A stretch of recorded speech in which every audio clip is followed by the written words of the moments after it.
and welcome to my presentation, The Case of Qualitative Data in Psychedelic Sciences. My name is David Schwinn. I have a bachelor degree in Gesellschaftswissenschaften, that is the German word for social studies, social sciences. And today I will be speaking on my bachelor thesis, which I conducted a qualitative investigation into the perception of psychedelics of psytrance festival goers. And I will especially focus on the qualitative aspects and delve more into the methodological side. My objective today is to explain the relevance of qualitative data for psychedelic sciences and why use qualitative data. This is my main question. Why the interview method? And the basic background question here is how does science deal with experience? And how should we, shouldn't we do so? This does resemble in some sense the hard problem of consciousness by David Chalmers, which is how, with the question how we might begin to explain why there's something it is like to be, to entertain a mental image and so forth.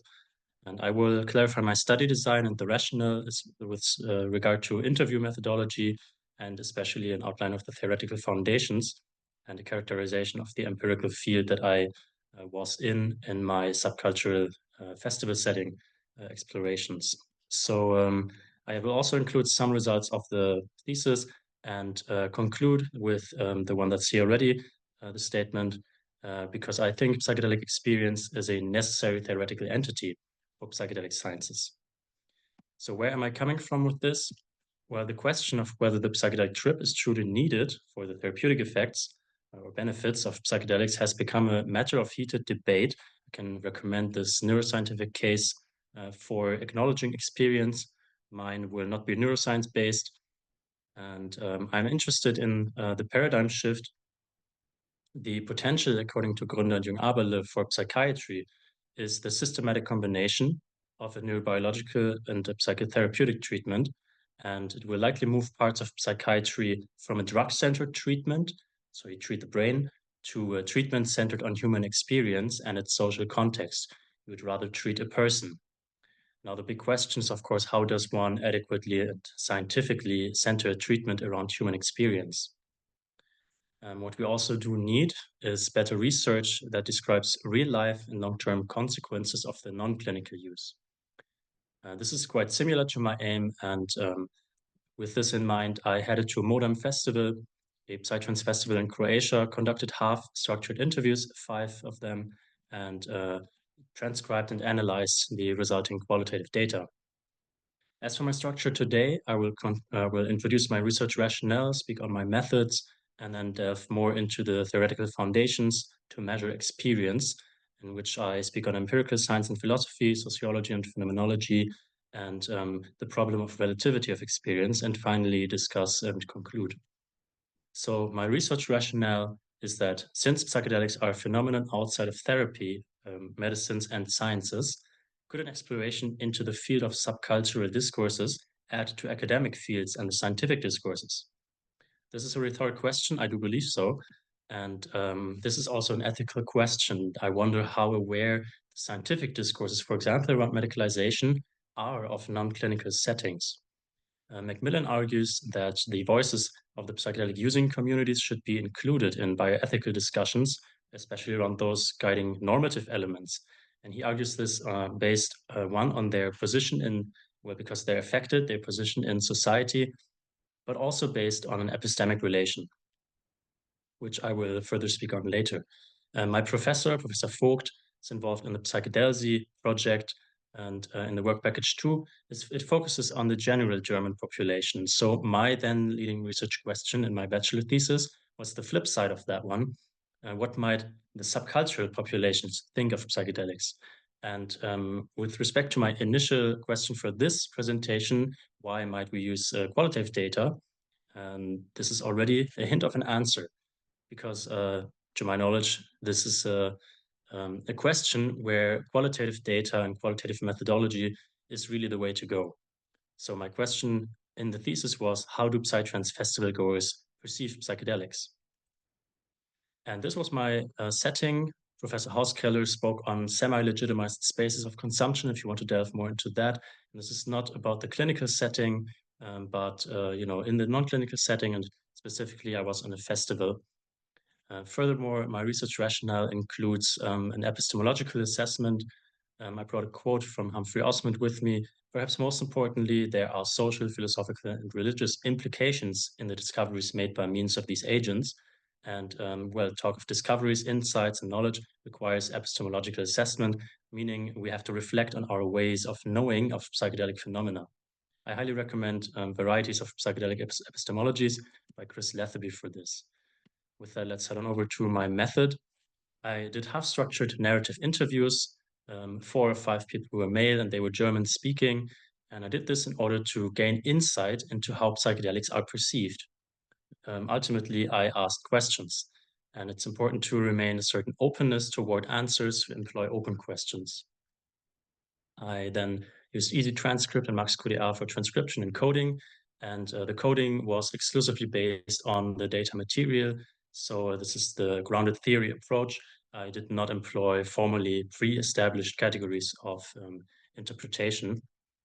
And what kind of interviews did I do? Well, I went into the empirical field, meaning it was ethnographic interviews with a guideline of different questions. And to a degree, it was expert interviews because people are experts of their own experience, so to speak, regarding their experiential knowledge and tacit knowledge that is, in my case, on the festival setting and also the subjective perceptions. So the choice of the setting was also made to ensure that interviewers feel comfortable to speak about substance use, because festivals can be regarded as a space of less stigma and possibly of different social desirability effects regarding substance use. On the question why I employ interview methods, well, interviews can be used to help generate narratives, explore arguments, justifications, and also to obtain more elaborate descriptions. The goal is not primarily generalizability, although this is also in a discussion around qualitative data. But my goal to employ interview method was to capture the diversity of the existing constellation in the given field of investigation. And ultimately, the sampling is not about cases, but it's about the mechanisms in those cases and the structures of meaning or sense making that are revealed in them. For example, we might speak of the default mode network or the supernatural, and this was the case in one and the same interview. So again, the aim of interview methodology is not generalizability, but it is aiming to make explicit certain mechanisms in order to be able to identify different structures of sense making. And maybe this is the key question for psychedelia. I mentioned it already. How does one adequately and scientifically center a treatment on human experience? Well, in order to find out more of this, let's dive into the theoretical foundations chapter to measure experience. And what this really is about empirical science. So we have in empirical science is a commitment to evidence-based methodologies. And to my understanding, this is still without any one specific ontological commitment. And there's some unprovable assumptions according to Schnell, Hill, and Esser anyway, which is the existence of an outside world, recognizability, and some regularities. Well, if we could agree on that, let's move on. Every science endeavors to collect and order, so essentially gather data to make statements. And on the basis of this knowledge, a planned structuring of life and also further research is possible. This activity is initially no different from everyday human behavior. So here we are thinking science as a practice. However, science also claims that the results should not only be recognized as correct by those who produce them, but they should be comprehensible, criticizable, and also be true. And if science even makes statement about reality, then truth in this context means the accordance or congruence of such statements with reality. So here I have a little visualization of how science might relate to epistemology and ontologies. We have in the top this long red arrow that is my scientific method, essentially. And in all the empirical sciences, we start with some kind of data. For my case, this is statements of my interviewees. And the end result is, you have to interpret your data to get a scientific result. For my case, this was statements about my interviewees, more specifically statements about my interviewees' statements. And in this process of coming to scientific results, we have to be certain how do we gain scientific knowledge. And this is essentially an epistemological question. And the field of theory of science and of methodology suggests how to collect and interpret data. And this field, again, relies on the most fundamental epistemological distinctions, which is between the real and ideal. And this is according to Husserl, but we have not yet said how we should relate the real and the ideal. And this is then again for epistemology and ontology a further discussion. My main point here is that the scientific method relates to epistemological discourses. And this is true in qualitative and also in quantitative and qualitative methods. That's a typo in the top. So for qualitative and also quantitative methodology, we need some certain notion of what we are doing and how we are gaining scientific knowledge in that process to come to our scientific results.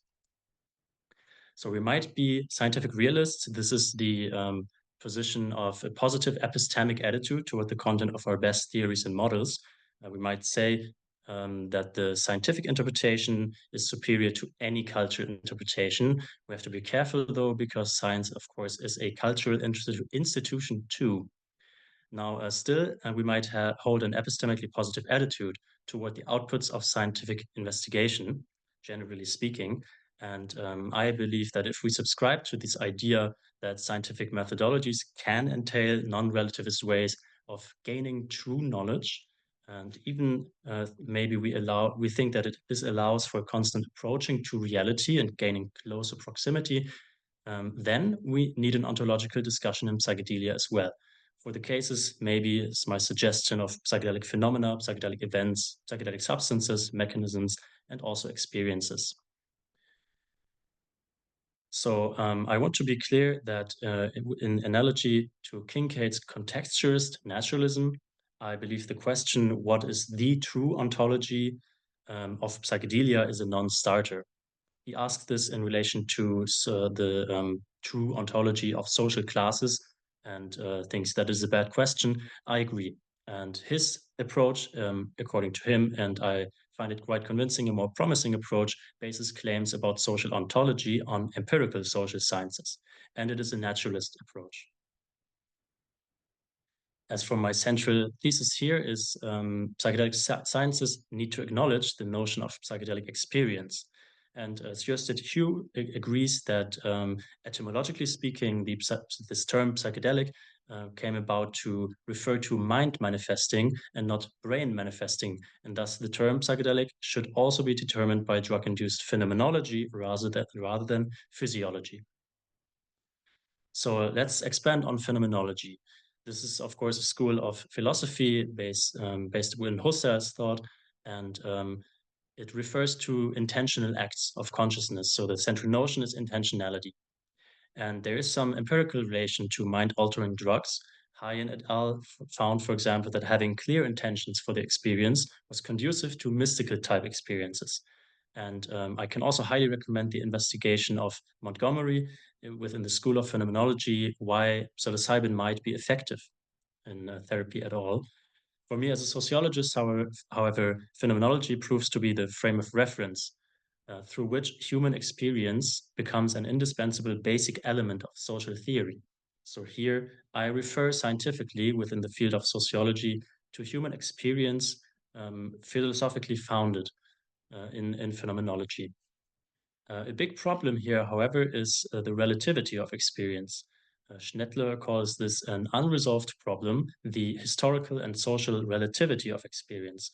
So this just means that your experience and your interpretations of it and any kind of terminology for phenomena of consciousness or other terms that you might come up with might, of course, differ based on the cultural context and where you grew up, what kind of time period you are even alive in. And Luhrmann et al. Have a great study on sensed presence across cultures and faiths. And I believe also that this relativity is a reason why Sandip Nayak called to expand linguistic diversity in psychedelic research. For social theory, the question arises how each province of meaning and these sense-making structures are connected with each other. And essentially, here we have the problem of might we interpret a self-report scientifically. Now, anecdotal evidence, if you bring this instead of a valid argument, is of course a fallacy. However, we have to ask how phenomena of consciousness can be reported in order to be adequately interpreted as empirical phenomena.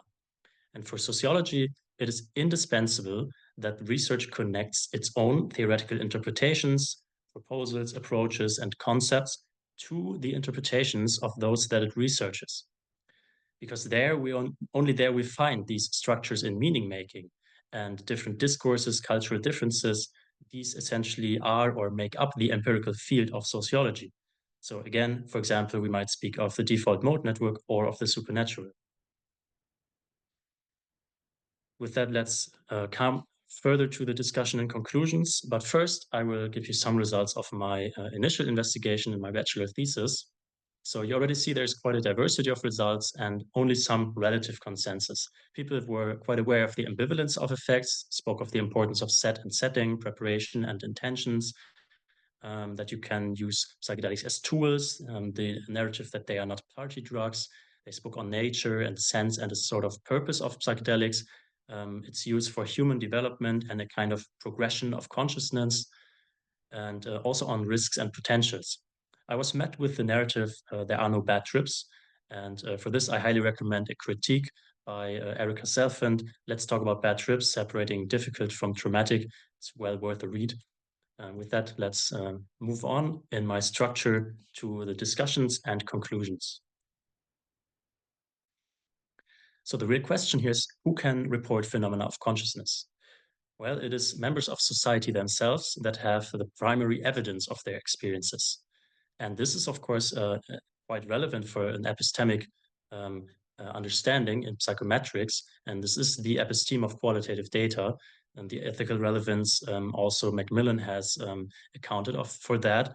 And I believe also the culture of consciousness, Metzinger's project of taking an ethical stance toward one's own states of consciousness, this is quite closely related.